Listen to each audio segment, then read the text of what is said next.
tompoko no mpisovava miaro an'ny mpakatakontra amin'ity raha ty izay fantatritsika loatra ilay resaka asasina. Zavatra efa nisy moa zany dia fantatritsika tsara fa tamin'ny niakatra tao fampanaovana ny raharaha tamin'ny 27 septembre teo dia somary avelo kely ihany ilay fintina ilay izy satria tsara loatra ny afantatra izany. Rehefa nataony enquête préliminaire zany hoe teo anatrehan'ny polisy dia hita moa zany rehefa entsika tao vaovao fa nanao aveu zany hoe nanaiky ireo malagasy anankitelo tamin'ny resaka assassinat.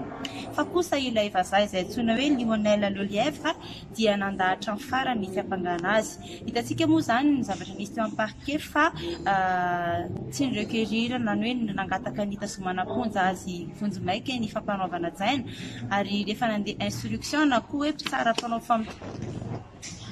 mpanao famitorana ny raharaha dia nanamafy izay ny tsara mpanao famitorana tokoa namoaka azy ho fafana vonjimaiky sous contrôle judiciaire. Ny zavatra misy moa zany dia izahay mpisolo vava dia tsy afa-po tamin'io didy izay navoakan'ny juge d'instruction io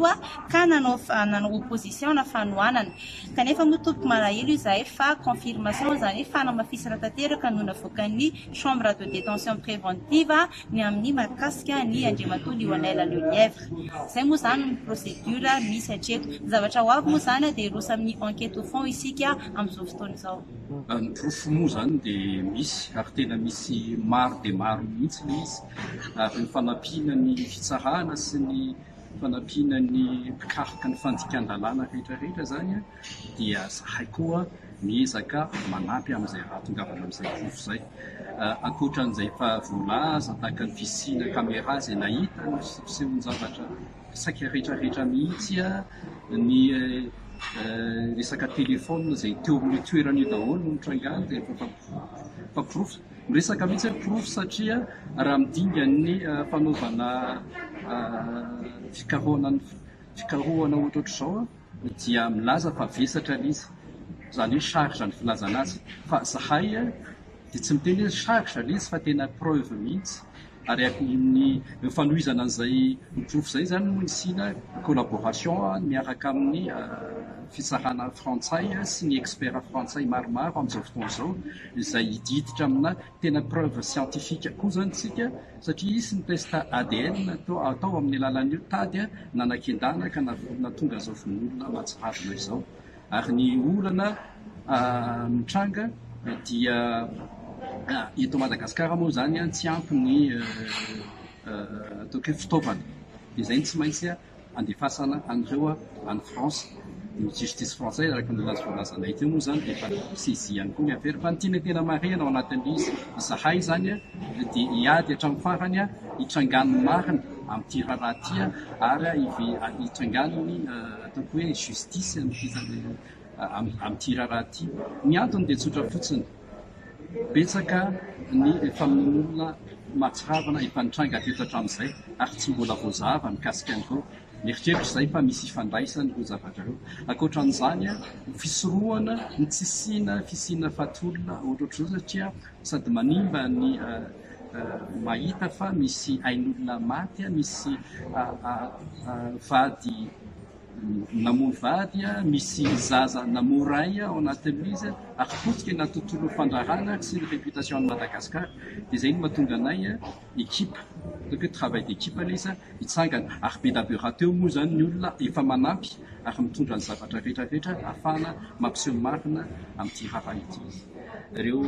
mpiara-voapanga ireo dia nanao ataoko hoe aveu circonstancié izany hoe nidirany atsipri mihitsy ny fanazavana sy ny fanomanana n'io eloka be vava io dia izay ny somary nagaga ihany tamin'ny fanapa-kevitry ny fitsarana moa zany tamin'ny amintsofana ny voapanga anankiray. Ilay izany naty izany ny tena tediavinay ao anatin'izy ary mbola mihoatra n'izay voapanga anankiray izay satria mino izay fa tsy mijanona amin'izy efatra amin'ny rahalahy ny AIA zany na ny mahasuspé zany amin'ny mahakulpe tsy izy efatra mihalay any ary zay mihitsy ny tena izany hofatarana zany voan'ny marina rehetrarehetra amin'ity raha ty ny afatarana iza ny tena mpaniraka sy mahatonga an'izao von'olona mahatsiravina be da be araka ny teneniko hoe tsy tamin'ny zavatra io ihany fa natrany tany aloha tany ary dia lasa tsy hitahita fotsiny le olona nanao an'ilay zavatra mampalahelo fa sahala mitony izy telo lahy kely ery no mizakany sazy mahazo zay vehivery fa sazy tena mavesatra nomeny fitsarana malagasy miraraha io ary mino koa fa ny fitsarana frantsay koa misy sazy tena mavesatra ao anatin'ilay izy fa tsy tokony hianina fotsiny amin'ireo ny fitsarana dia zay manovanay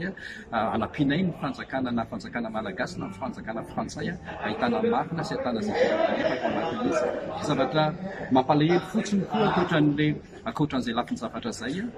dia ny fisina mbola fandaonana izay tena raisina ho sérieux mihitsy le menace arak'izay mahatonga anay miteny zavatra ataonay dia sady ahitana marina tamin'ireo raharaha rehetrarehetra teo aloha zany fa nahitana marina indrindraindrindra amin'ny raharaha ankehitriny ary ny farany ahitana marina mba tsy hisiana faty olona ntsony eto amin'ny firenentsika.